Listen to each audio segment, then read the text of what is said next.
So I thought what I would do is talk to you a little bit about some of the ideas that went into Spellslinger and some of my other books, and then maybe together we can figure out where ideas come from.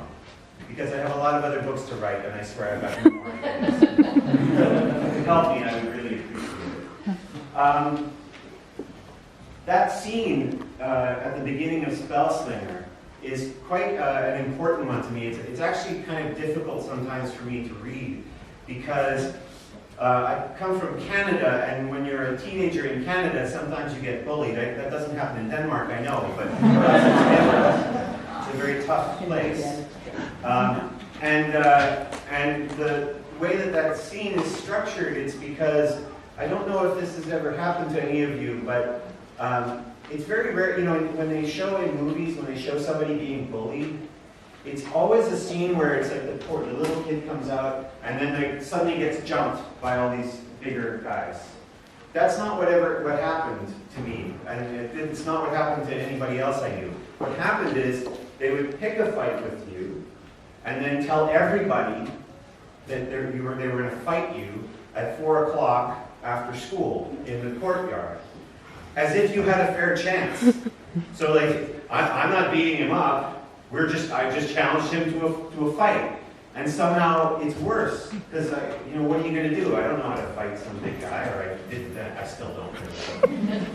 But I was so those kind of memories, they stick with you. And so when I was trying to write about Kellen, a young man who's going through all of these problems with magic, that's kind of where that idea came from. I thought it's much scarier when you have to think all day long about the fact that at 4 o'clock you're going to end up in this fight and you have no idea how to win. And if you've ever seen it happen to someone else, the walk from class when the bell rings. Do you have bells that ring here? Okay. When the bell rings and it's the end of the day, the walk from class to that courtyard is the longest, most terrifying walk of your life. Well, I think we're going to have some actual magic here. Just give it a second. It always takes a while. I know it takes a few seconds. Yep. Nope. Yeah. Hey.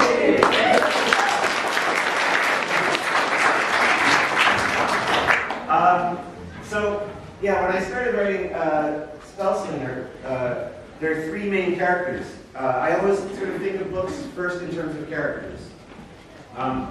And when I wanted to write about Kellen, I was thinking a lot about one of my favorite fantasy series, which is the Harry Potter series.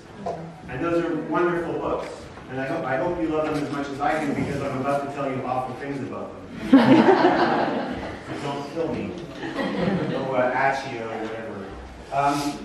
So the problem that I had when I was a teenager, I read a lot of fantasy novels. And all the fantasy novels I read, the character was always sort of the chosen one.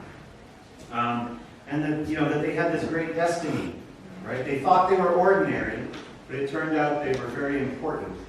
And I don't know what it was like for you in high school, but I remember the day I was 16 years old and I walked into the hallway before the first bell, before the first class, and I was at my locker.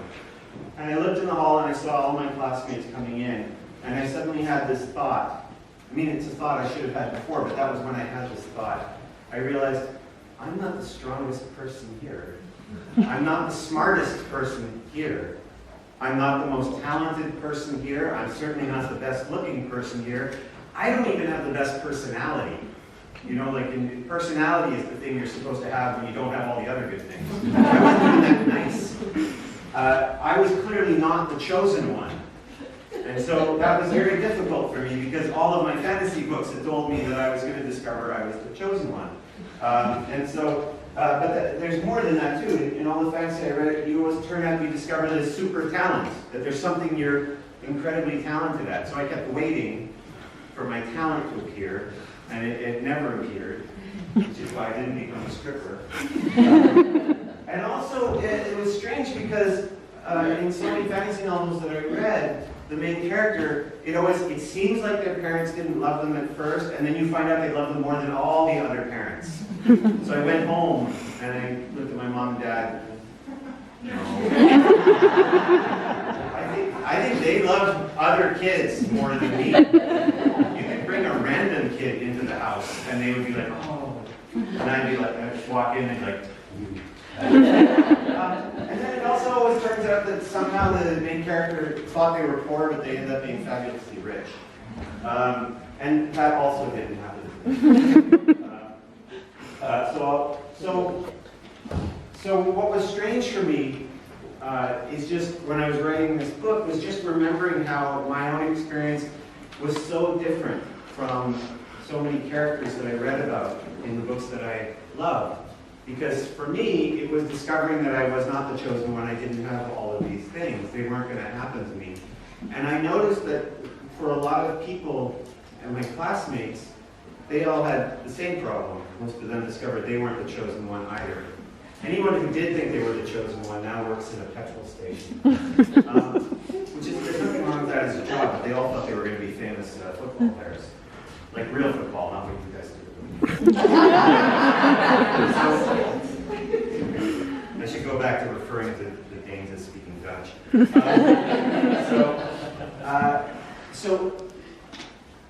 People tend to fall into two camps when that happens. You tend to fall into one of two things. Some people would just get bitter and cynical and just go, nothing matters, it all sucks, right?